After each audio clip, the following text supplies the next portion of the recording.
Hi అండి, welcome to my channel. ఈరోజు రాగి దోశ ఎలా చేయాలో చూసుకుందామండి.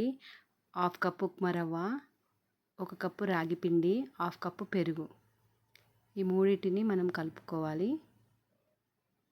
మనం రాగి జావా ఇప్పుడు సమ్మర్ వస్తుంది కదా, ఇది చేసుకుంటే పిల్లలు తాగరు, ఏదో మందులాగా ఉంది అని అనుకుంటారు. ఈ విధంగా మంచిగా చేసుకొని చట్నీ చేసిస్తే తింటారు. కొంచెం వాటర్ వేసి కలుపుకోవాలి.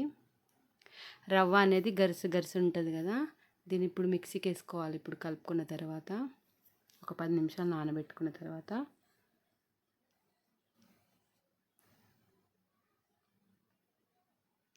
దీన్ని మిక్సీకి వేసుకోవాలి. అప్పటికప్పుడు చేసుకోవచ్చు, చాలా టేస్ట్గా ఉందండి.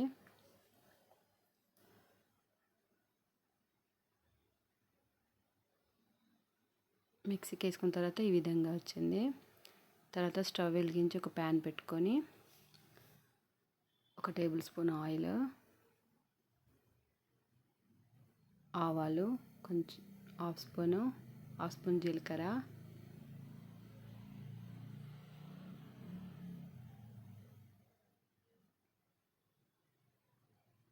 పచ్చిమిర్చి చిన్న ముక్కలుగా కట్ చేసుకొని వేసుకోవాలి.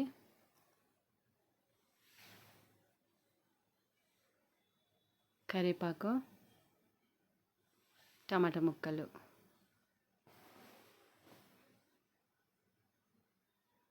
ఇవన్నీ వేసి బాగా ఫ్రై చేసుకోవాలి.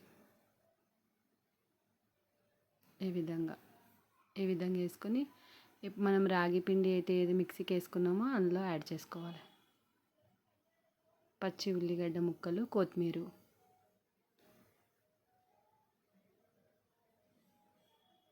కొంచెం తగినంత ఉప్పు, తినే సోడా కొంచెము హాఫ్ స్పూను వేసి కలుపుకోవాలి. ప్యాన్ పెట్టుకొని ఆయిల్ వేసుకొని ఈ విధంగా ఒక 2 స్పూన్స్ వేసుకొని 2 గంటలు వేసుకొని మూత పెట్టేయాలి. ఇది రాగి పిండి ఉప్మా రవ్వ జల్దీ దమ్ముకు అవుతుంది కదండి. ఈ విధంగా మంట తగ్గించుకొని ఒకసారి తిప్పివేయాలి. ఇలా చేసి చూడండి, చాలా టేస్టీగా ఉంది. మనము కొబ్బరి పచ్చడి కానీ టమాటా పచ్చడి కానీ ఏదైనా ఏ చట్నీ ఉన్నా కూడా ఈజీగా తినేయచ్చు.